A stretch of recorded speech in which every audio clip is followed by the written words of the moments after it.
What's going on, y'all? Thanks for checking in the Khaliis Take. You know what to do. Hit that like, subscribe button. Also hit that notification bell just so you can get the newest and the bonus content first. But hey, let's just go ahead and jump right in. Hey, Khaliis Take family. Before we jump into the video, though, I do want to say this as well.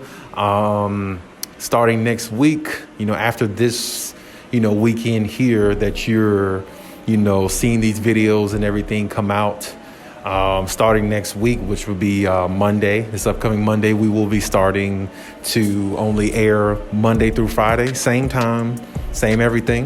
But minus the weekends there for, going for the foreseeable future going forward. So just gear up for it, just stay tuned. There's a whole lot more, information being put out and a whole lot more videos for me to share with you guys. And I've been happy that you guys have responded and been by my side this whole time. And I wouldn't be nothing without you. So I appreciate you a lot. Appreciate everything, all the comments and all the likes and all that. No doubt that I really appreciate all that stuff, and I hope it continues, and just giving you an update on where we are going forward. So I hope to see you, and you'll see me as well. You'll hear from me as well.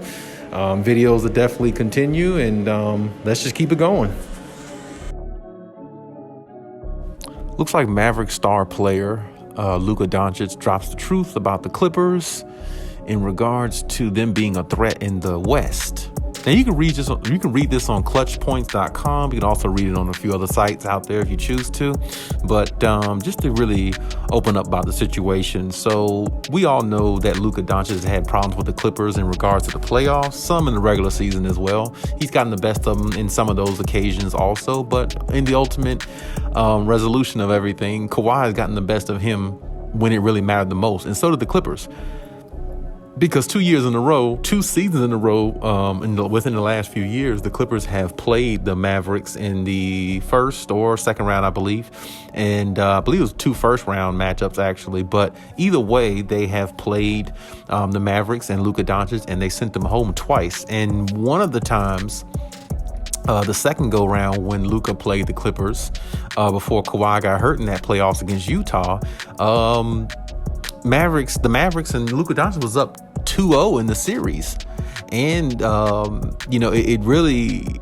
were up 2-0 and won the first 2 games in Los Angeles. So it really kind of gave a lot of Clippers fans a scare because of how great Luka Doncic is and how good a player he is, all the above. And I don't really think it scared Kawhi Leonard at all because, Kawhi's just, even killed. Kawhi, he doesn't really care. He goes out there and give it his all.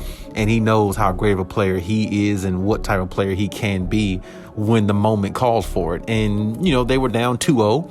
Going back to Dallas, and the rest was history. The Clippers won every game since that point, ending the series in 4-2, I believe. Same way I think they did the first time they beat Dallas. But in the end, to basically, keep on the topic, Luka basically says in his, his statement that, the Clippers aren't the only good team in the West. The Clippers are going to be tough. And he basically said the West is going to be tough in general. Because you got more people coming back, healthy, Zion Williamson. Then you got Minnesota, as he says. They got their own sort of big three with Rudy Gobert, Anthony Edwards, and Cat. So, and then, you got Ja Morant and a lot of other players, everybody else in the West, along with the Warriors who just won. So, Luka's right. The Clippers are not going to be the only team that's, that's really good in the Western Conference. They're going to be one of the toughest teams in the Western Conference, no doubt about it. It's going to be really tough to beat them because,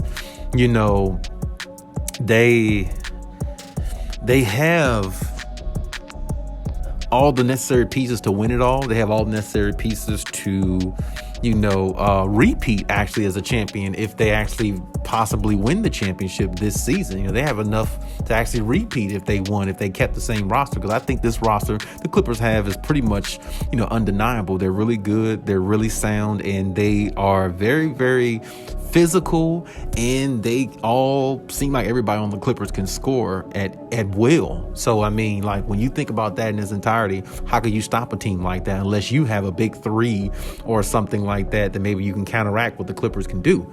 But technically, the Clippers have a big three. If John Wall shows up to be the player that they think he can be, so with that being said, you have to see how it all unfolds for the Clippers. But I mean, talent-wise, based upon what you see on paper and their roster that you've seen in the preseason so far, that's a really hard lineup to deny that they won't be a good team or they won't be a tough out in the playoffs, because Kawhi, PG, John Wall, Terrence Mann, Luke Kennard, the list goes on. Brandon Boston, then you got the other veterans, Nicholas Batum, you got Zubac, Marcus Morris, Robert Covington, Norman Powell. Man, that's crazy. That lineup is crazy. They can intertwine those lineups how they want. Either way, the Clippers bench players could be starters in the NBA. That's how good the Clippers really are as a team.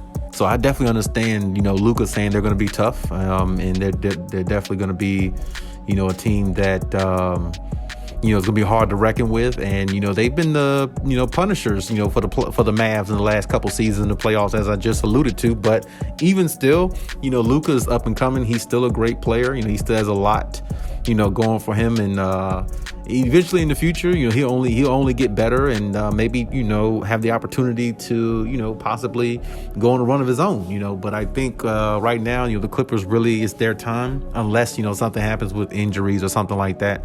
But I definitely think the Clippers really have the best team in the NBA, if you ask me, just based upon their roster on paper. And so far, just looking at, how they all will be playing, the preseason kind of gave us a preview of what they could be like.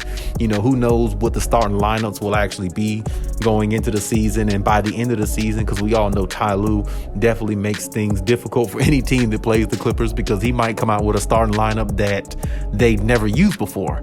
I mean, you might see that guy Musa Diabate or something like that in the starting lineup at the end of the season. You never know with Ty Lue. Ty Lue is just one of them coaches where he goes with the hot hand, and that's it. I'm saying he doesn't really, shy away from that.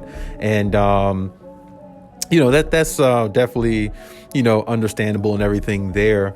But, the Clippers themselves as a team, it's going to be really tough to, as I said, it's going to be really tough to play them in a 7-game series to me, because when you have to deal with Kawhi alone is a lot. He is a superstar in this league, and he has won championships in this league for a reason. He has put teams on his back for a reason, because he is that good. So my point is, when you got to deal with him alone, it changes the dynamic of the whole series when you play a Clippers team, because there's nobody in the NBA that can stop Kawhi Leonard on either side of the floor. Kawhi can dominate both sides of the floor. He may not play defense to the level that he once did, because he really doesn't have to. You see what I'm saying? Because his offense is so good now, and he has other great pieces around him too, where he can actually play a little bit less, play more off the ball, take on the opposing team's best offensive player or the best player on the opposing team. He can take on them at times, but he really doesn't need to do it a lot, because he has so much help on defense in regards to how good this team is. And when he decides to actually do it, it's definitely going to work, I believe, because he's saving some of that energy in regards to dominating on the defensive end to use some for the offense. But when he decides to actually go back on the defensive end and try to, get some stops and things like that, he's still able to, which a lot of people don't speak on, because when they played the Dallas Mavericks, last time they played them, Luka was having all those great games. But when it came down to the last 2 or 3 games of that series, when Kawhi was guarding Luka, there was several possessions back to back where Kawhi guarded Luka and no points. And see, when Luka's not really dominating, they're not really that good of a team, Dallas. So if you could shut Luka down in instances, which you're never going to shut down a great player, it's hard to literally really actually shut down a great player. Most of the time they only stop themselves, or they're just not in rhythm or something like that. But when you can slow down a great player some, neutralize them some to a degree like Kawhi can, it definitely bodes well better for the Clippers, because let's just say hypothetically it's a situation where they're in the playoffs and Kawhi has to guard the best player in the fourth quarter with about 5 minutes to go in the game. And if Kawhi stops that great player from scoring on, let's say, 2 or 3 possessions in that fourth quarter with 5 minutes to go in that quarter of the game, it's more likely that the Clippers could win that game, because they have so much offense amongst Kawhi and the rest of everybody else on that team. If they get stops on defense in that part of the game where it's about, it's about to end, and where it's the game is about to be over, they can pull out a lot of victories, nail-biting, close victories like that, because they have somebody like Kawhi Leonard who can take on the challenge of guarding the opposing team's best player, but also switch off on him and go with Paul George on that player as well, give him different looks. So, I mean, the Clippers are definitely versatile on offense and defense, so I definitely understand. I definitely agree with Luka that they're definitely going to be one of the toughest teams. It's definitely a tough team for him because he hasn't beat them in the playoffs yet. So, but Luka's right. There's going to be other tough teams in the West, but I still think the Clippers should, be one of the favorites to come out the West easily, because I think it's, them, the Warriors, and maybe you can add, whatever the third team maybe out the West that might give them a run, something like that. Maybe the Grizzlies or somebody like that. Maybe maybe even the Pelicans. If Zion stays healthy, but still.